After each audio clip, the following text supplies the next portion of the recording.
그리스도로 드는 은혜와 평강이 여러분 모두와 함께 하시기를 바랍니다. 오늘 복음서의 말씀은 지난주일 복음서 말씀에 바로 이어지는 말씀입니다. 그래서 이 두 말씀을 서로 연계해서 보시면 아주 흥미로운 점을 발견하실 수 있을 겁니다. 여러분 흥미있는 내용이 무엇인지 궁금하십니까? 네, 궁금하면 뭐죠? 네, 아무리 궁금하시더라도 잠시 기다려 주시고요. 우선 오늘 본문 말씀의 배경부터 말씀을 드리겠습니다. 예수님은 제자들에게 앞으로 이 당신에게 닥칠 피할 수 없는 운명을 몇 차례 예고하십니다. 그 숙명의 내용이 뭐냐? 십자가와 부활이죠. 오늘 본문 말씀은 그 몇 차례 예고 가운데 처음에 해당하는 말씀입니다. 나는 이제 예루살렘에 올라가서 죽임을 당할 것이고 사흘째 되는 날에 다시 살아날 것이다. 이 제자들에게 처음으로 밝히신 겁니다. 자, 여러분 예수님의 제자를 대표하는 베드로라면 이때 어떤 반응을 해야 옳을까요? 네? 이 비장한 마음으로 제가 선생님을 위해서 도울 일이 없을까요? 아니면 저도 주님과 함께 십자가에 달리겠습니다 라든지, 뭐 그것도 아니라면 저희가 이곳에서 남아서 주님을 위해서 할 일은 무엇이 없을까요? 뭐 적어도 이 정도는 해야 하는 거 아니에요? 네? 인류 구원이라고 하는 대사명 앞에서 결연한 의지를 보이고 있는 예수님 앞에서 이 정도의 비장함은 좀 보여야 되는 것 아니냐 말이죠. 적어도 예수님의 수제자라면. 그러나 베드로는 우리의 기대를 저버리고 예수님께 항변하죠. 절대로 그런 일은 주님께 일어나서는 안 됩니다. 네? 얼마나 허무하고 허망해요. 네? 이 십자가의 길이 누구를 위한 길인데, 그 고난의 길이 얼마나 혹독하고 가혹한 것인데, 그러나 그 비참하고 끔찍한 형벌을 바로 너희를 위해서 가겠다고 하는데 그거를 지금 가로막는 거죠. 그 길을 가로막고 있는 거예요. 그러니 예수님이 얼마나 답답해요. 네? 예수님은 베드로를 크게 책망하시지요. 모욕적인 발언도 서슴지 않으십니다. 사탄아, 사탄아 내 뒤로 물러나라. 너는 나에게 걸림돌이다. 여기서 제가 주목하고 싶은 단어는요, 걸림돌입니다. 걸림돌. 네? 이때 이 사용된 헬라어는요, 지금 보시는 것처럼 스칸달론 이런 단어예요. 여러분 우리가 많이 사용하는 단어 중에 스캔들이라고 하는 말 있죠. 여기서 온 단어입니다. 네. 여러분 스캔들은 주로 뭐 유명인들의 어떤 사생활을 폭로할 때 뭐 추한, 뭐 소문, 뭐 이런 뜻으로 사용하곤 하죠. 예. 하지만 이 프랑스의 사상가 인류학자인 르네 지라르는 전혀 다른 뜻으로 해석하면서 예수님은 바로 스캔들에 의해서 희생양이 되셨다, 이런 이야기를 합니다.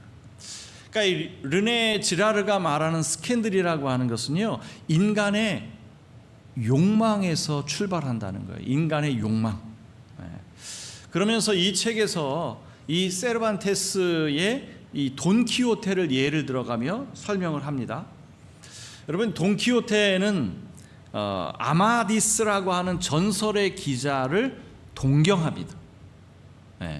그가 지향하는 기사도 정신은 모두 이 아마디스에게서 나온 거예요. 이상적인 기사가 되고자 하는 그의 욕망, 그것은 돈키호테 자신에게서 비롯된 것이 아니라 바로 이 아마디스라고 하는 그 전설적인 기사에게서 왔다는 거죠. 예. 그러니 르네 지라르가 말하는 인간의 욕망이라고 하는 것은 모두 다 모방 욕망이다, 이런 말을 해요. 모방 욕망. 여러분, 더 쉬운 예를 들어볼까요? 예. 우리나라 대통령 영부인 누구죠? 김건희 여사. 여러분, 김건희 여사가 가방을 하나 들어요. 그러면 이게 불티나게 판매가 된다는 거예요. 예? 예? 뭐 이름이 있었는데 제가 갑자기 까먹었네요. 네. 예. 그러니까 여러분, 이 김건희 여사가 들었던 가방을 사는 그 심리, 사람들의 그 심리에는 뭐가 있을까요? 뭐가 있을까요? 예? 그것이 본인이 정말 원해서 사는 걸까요? 그렇지 않다는 거예요. 르네 지라르에 따르면 그것은 이건희 여사의 이건인가? 아니죠. 아니, 이건희가 아니라 김건희 여사의 욕망에서 비롯된 거라는 거죠. 이건희는 회장이죠, 그죠? 우리 여기 청년도 앉아 있네요. 네. 김건희 여사의 욕망에서 비롯됐다는 거예요. 그러면 김건희 여사의 그 욕망은 어디에서 온 걸까요? 또 다른 누군가의 욕망에서 왔다는 거죠. 여러분, 세상에 태어나면서부터 나 저 가방 살 거야 이렇게 태어나는 사람은 없다는 거죠. 없어요. 누군가가 그 가방을 들으면 나도 저거 사고 싶다라고 하는 그런 욕망이 생겨난다는 거죠.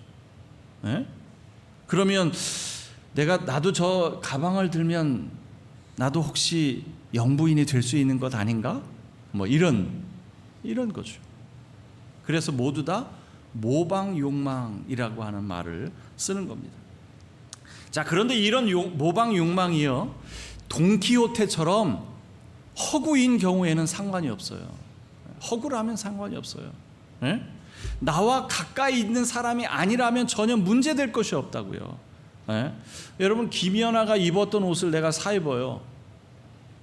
뭐가 문제가 되죠? 뭐가 문제가 돼요? 문제될 것이 없어요. 그런데 내가 김연아의 집에 바로 옆집에 살고 있는 사람이라고 하면 조금 그렇겠죠.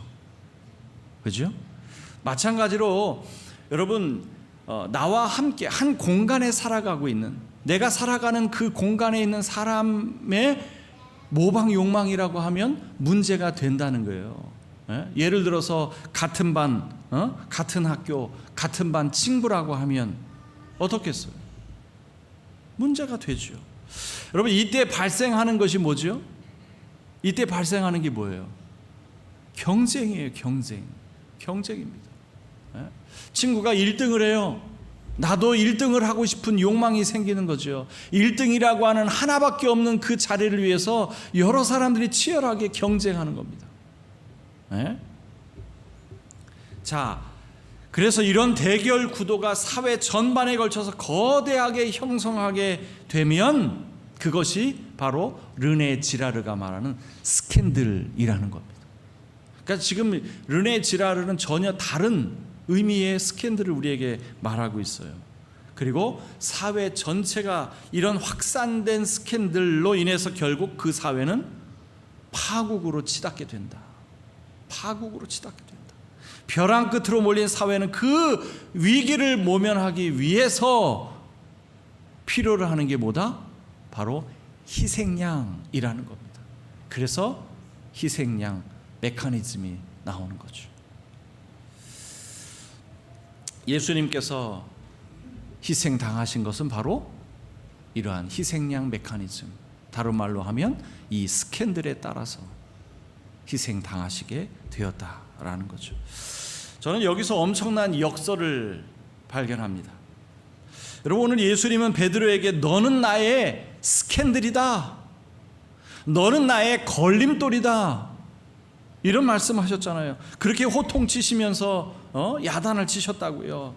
자, 그런데 르네 지라르에 따르면 예수님은 결국 그 스캔들에 의해서 십자가에 달리셨죠. 여러분, 오늘 이 흥미로운 역설은요, 이것으로 끝이 아닙니다. 이것으로 끝이 아니에요. 앞에서 저는 지난주일 말씀과 오늘 말씀을 연계했을 때 흥미있는 내용을 발견할 수 있다, 라고 말씀드렸죠.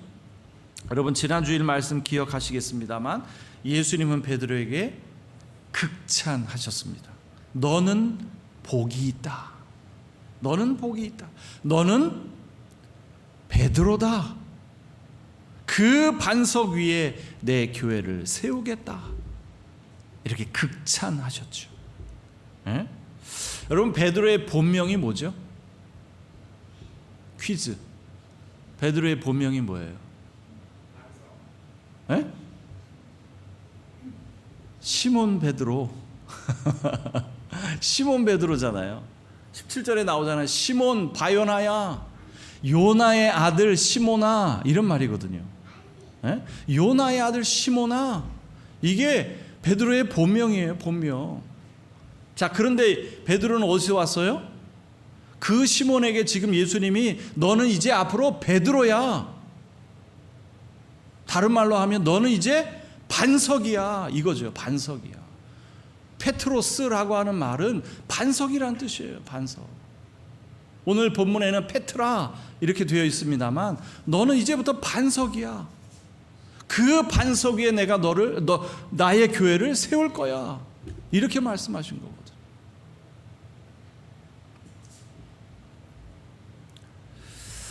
지난주에 만났던 예수님은 베드로에게 이렇게 극찬하셨죠. 극찬. 반석이라고 하는 새 이름도 주시고 그 이름 위에 교회를 세우시겠다 약속도 하셨어요. 자, 그런데 오늘 만난 예수님은 베드로에게 뭐라고 말씀하시는 거예요? 너는 나에게 스캔달론, 너는 나의 걸림돌이다, 이렇게 말씀하시는 거예요. 반석이 하루아침에 뭐가 된 거예요? 걸림돌이 된 거죠. 반석이었던 베드로가 베드로라는 이름 자체가 반석이니까 반석이었던 이 베드로가 걸림돌이 된다는 거예요. 걸림돌이. 예수님의 수제자 베드로 한 사람이 반석이 되기도 하고 걸림돌이 되기도 한다는 사실, 우리는 지난주일 말씀, 오늘 말씀을 통해 확인할 수 있죠. 베드로는 실제로도 이 걸림돌이 되는 행동을 하기도 해서 바울에게 책망을 받기도 하죠. 이방인을 대표하는 교회 어디예요? 안디옥. 안디옥 교회에서 어느 날 이 이방인과 함께 식사를 합니다. 그 순간 누가 나타났어요? 유대인이 나타나니까 베드로가 어떻게 합니까? 도망가죠. 그 일로 인해서 베드로가 이 바울에게 큰 책망을 받는 건데, 왜냐하면 이 안디옥은 이방인들이 사는 중심지라고 했잖아요. 베드로가 설교할 때 뭐라고 설교합니까? 유대인이나 이방인이나 복음 앞에서는 모두 동등합니다. 모두 동등합니다. 이렇게 설교해 놓고는 유대인들의 눈이 무서워서, 그들의 시선이 무서워서 도망간 거잖아요. 왜? 유대인들은 이방인을 사람 취급 안 했잖아요. 저들과 함께 식사하는 것 부정하다 이렇게 생각했잖아요. 그래서 그 시선이 두려워서 도망간 거죠. 그 일로 바울에게 책망을 들은 것이고, 그러니까 한 사람에게서 이런 양면성을 발견하게 되는 것인데, 여러분 이런 양면성이 어디 베드로뿐이겠습니까? 우리는 하루에도 수없이 하나님의 일을 생각하다가 동시에 사람의 일을 생각하게 되죠. 여러분 오늘 본문 말씀 안에서 예수님은 하나님의 일과 사람의 일을 분명 명확하게 구분지어 주셨습니다. 뭐라는 거죠? 하나님의 일은 잃고자 하는 것, 사람의 일은 얻고자 하는 것이래요. 분명하게 말씀해 주셨어요. 어떡하죠? 우리 인생은 잃는 것과 얻는 것이 서로 얽혀 있잖아요. 잃는 것이 있으면 얻는 것이 있기도 하고, 얻는 것이 있으면 또 잃는 것이 있는 것이 우리의 인생이잖아요. 여러분 이 코로나, 우리나라 국민 대부분이 지금 코로나 항체를 가지고 있다고 하는데, 이 코로나가 여전히 우리 곁을 떠나기 싫은가 봐요. 예? 제 아내도 오늘 아침에 왔습니다만, 예, 이틀 전부터 이틀 동안 자기는 코로나 환자라고 확인도 안 됐는데 자기 코로나 환자라고, 여보 나 코로나 걸린 것 같아 막 이러면서 밖에 있는 저한테 전화도 하고 빨리 들어오라고 막. 근데 어제 PCR 검사하니까 아니래요. 그래서 지금 저기 와 있는데 우리를 여전히 괴롭히고 있단 말이죠, 이 코로나가. 자, 그런데 여러분, 이 코로나 때문에 우리가 잃은 것이 얼마나 많습니까? 얼마나 많아요. 가족을 잃고 소중한 경험들을 잃고 무엇보다 경제적인 손실 이루 말할 수가 없죠. 그런데 잃은 것만 있습니까? 얻은 것도 많잖아요. 코로나 때문에 얻은 것도 많아요. 재택근무. 우리 재택근무한 사람 어때요? 아침마다 출근 전쟁 안 해도 되잖아. 지금 우리 유튜브로 보고 계시는 분들도 계시잖아요. 물론 우리는 유승희 집사님 덕분에 코로나 오기 전부터 유튜브 예배를 준비해 놨습니다만, 좋은 것도 많아요. 향상된 위생 수준, 나갔다 들어오면 손 열심히 씻잖아요. 또 디지털 혁신의 가속화, 얻은 것도 많다고요. 잃는 것도 있고 얻는 것도 있고, 이런 것이 우리의 인생이죠. 자, 그런데 오늘 예수님은 우리에게 아주 심각한 말씀을 하십니다. 생명을 얻고자 하면 잃을 것이요, 생명을 잃고자 하면 얻을 것이다. 여러분, 이게 무슨 말씀이에요? 한마디로 말하면 살기 위해서는 죽어라. 너희들이 살기 원하느냐? 그러면 죽으라는 말씀이잖아요. 별로 심각하지 않으세요? 별로 심각해지시는 표정이 아닌데. 여러분, 이 말씀 오해하시면 큰일입니다. 큰일 납니다. 지금 우리나라는 그렇지 않아도 하루에 스스로 목숨을 끊는 사람이 몇 명인 줄 아세요? 하루 평균 36명입니다. OECD 국가 중에 이 자살률 1위라고 하는 오명이 지금 몇 년째 계속되는지 몰라요. 거의 근 20년 동안 1위를 차지하고 있어요. 한 번 딱 2위 한 적이 있습니다. 리투아니아가 원래 OECD 국가가 아닌데 OECD 국가에 들어왔던 그 해 딱 한 번 2위 하고요. 지금 계속 1위를 달리고 있는 거예요. 이 말씀 잘못 곡해하면 큰일 납니다. 이 말씀은 오직 십자가와 부활의 신비 안에서 통용되는 말씀이죠. 그 안에서만 적용되는 말씀이지 우리의 삶 그대로 접목시키라는 말씀이 아니에요. 예수님은 우리에게 각자 자기의 십자가를 지라고 하셨지 예수님과 똑같은 십자가를 지라는 말씀을 하신 것이 아니거든요. 우리는 가정에서나 교회에서나 이 사회 속에서 우리가 감당할 수 있는 십자가를 져야 한다는 거예요. 예수님 말씀처럼 자기를 부인하고 자기 십자가를 지고 예수님을 따르라고 말씀하시는 거죠. 문제는 우리 그리스도인들조차도 자기 십자가를 진다는 의미가 무엇인지 몰라요. 안다 하더라도 그렇게 하는 사람이 없어요.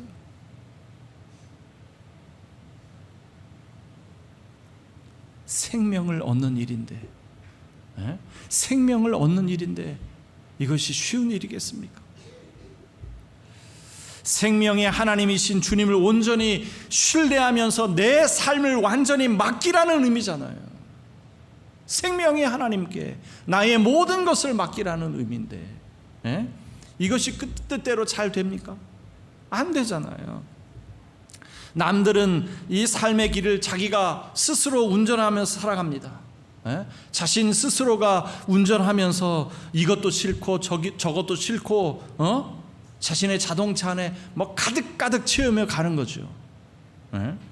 자, 그런데 우리는 내가 운전하는 것이 아니라 누가 운전한다고요? 하나님께 운전을 맡기라는 거잖아요. 하나님께 맡기라는 거잖아요. 근데 하나님이 운전하시면요, 싫어지는 게 별로 없어요. 싫어지는 게 없다고요. 에? 그러니 하나님께 운전을 맡기는 것이 아니라 운전대를 내가 빼앗고 운전해 가면서 이마트 저마트 들려가면서 이것도 싫고 저것도 싫고 다 싫어야 직성이 풀리는 거죠. 남들처럼 그래야 내가 뒤처지지 않는다고 생각하니까. 권력이든 명예든 지위든 돈이든 친구든 물건이든 모든 것을 얻어야 직성이 풀리는 게 우리 인간이잖아요. 네? 여러분, 제가 그랬죠. 잃는 것이 있으면 얻는 것이 있고 얻는 것이 있으면 잃는 것이 있다. 이것이 우리의 인생이라고요. 근데 솔직히 보세요. 잃는 거 싫잖아요. 잃는 거 싫잖아요. 얻는 것이 좋지 잃는 거 좋아하는 사람은 없다고요. 이게 우리죠. 욕구와 욕망을 구분하지 못하고 채우는 것에 혈안이 되어 있는 인생, 이것이 우리들이죠. 여러분, 욕구는 뭐고 욕망은 뭡니까? 네? 욕구는요, 우리 생존을 위해서 꼭 필요한 것, 이게 욕구라는 거예요. 물 마시고 싶다. 잠자고 싶어. 배고파, 먹고 싶네. 이건 뭐예요? 욕구죠, 욕구. 모든 인간이 동일하게 갖고 있는 욕구입니다. 그걸 해야만이 우리가 생존이 유지가 되는. 욕망은 뭐죠? 이런 욕구를 뛰어넘는, 있어도 되고 없어도 되는 그런 모든 것들이 욕망입니다. 욕망. 필요 이상의 것을 채우려고 하는 그 탐심. 저 친구가 국산차 중에 제일 좋은 차를 샀네? 그럼 나는 외제차 사야지. 저 친구가 지금 올여름에 고급 호텔에 가서 호캉스를 즐기고 왔다네? 그럼 나는 해외여행 가야지.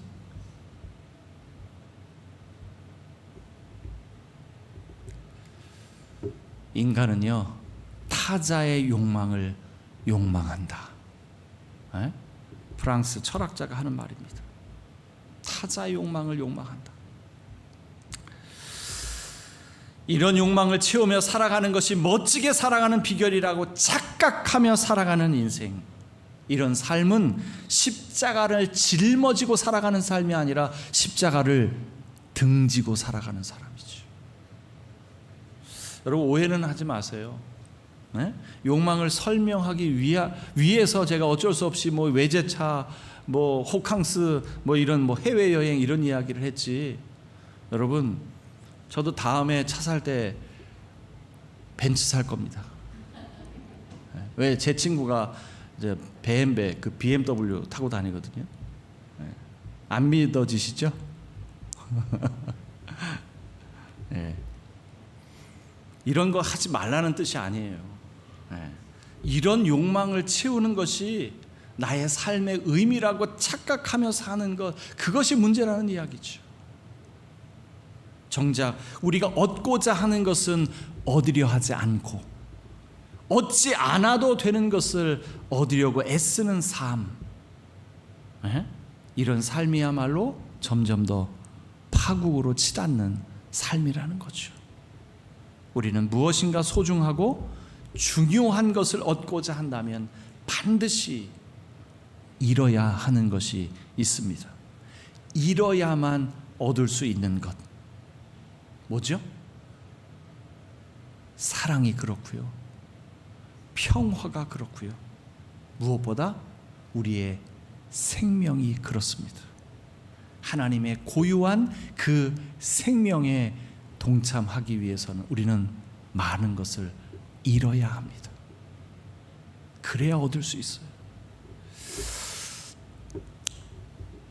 잘 안 보이시겠습니다만 롱펠로우의 시 가운데 잃는 것과 얻는 것, 이런 시가 있어요. 제가 읽어드리겠습니다. 내 이제껏 잃는 것과 얻는 것, 놓친 것과 이룬 것, 저울질해 보니 자랑할 게 별로 없구나. 나는 알고 있다. 긴긴 세월 헛되어 보내고 좋은 의도는 화살처럼 관역에 못 닿거나 빗나갔음을. 하지만 누가 감히 이처럼 손익을 따지겠는가. 실패가 알고 보면 승리의 다른 얼굴일지 모르고 썰물이 나가면 분명 밀물이 오듯이. 저는 이 실패가 알고 보면 승리의 다른 얼굴일지도 모른다라는 이 말귀가요, 제 마음에 와닿습니다. 실패라고 하는 것이 승리의 다른 얼굴이라는 이 표현. 여러분, 나는 지금까지 얻은 것보다 잃은 것이 훨씬 더 많다라고 생각하는 사람들이 대부분일 겁니다. 여러분들도 아마 그럴 거예요. 난 지금까지 살면서 얻은 것보다 잃은 것이 훨씬 더 많아, 이렇게 생각하는 사람들이 많다는 거죠. 그러나 정말 중요한 것은 그 잃음을 통해서 나에게 가장 소중한 생명을 얻었다는 사실, 가장 중요하고 소중한 것을 얻었다는 그 사실, 여러분, 그 사실을 잊지 않으셨으면 좋겠습니다. 그 승리의 또 다른 얼굴을 가지신 분들이 바로 여러분이라는 사실을 잊지 않으셨으면 좋겠습니다. 그 생명의 기쁨, 내가 생명을 얻었다라고 하는 그 기쁨을 만끽할 날이 멀지 않았습니다. 모든 지각에 뛰어난 하나님의 평강이 그리스도 예수 안에서 여러분의 마음과 생각을 지킬지어다.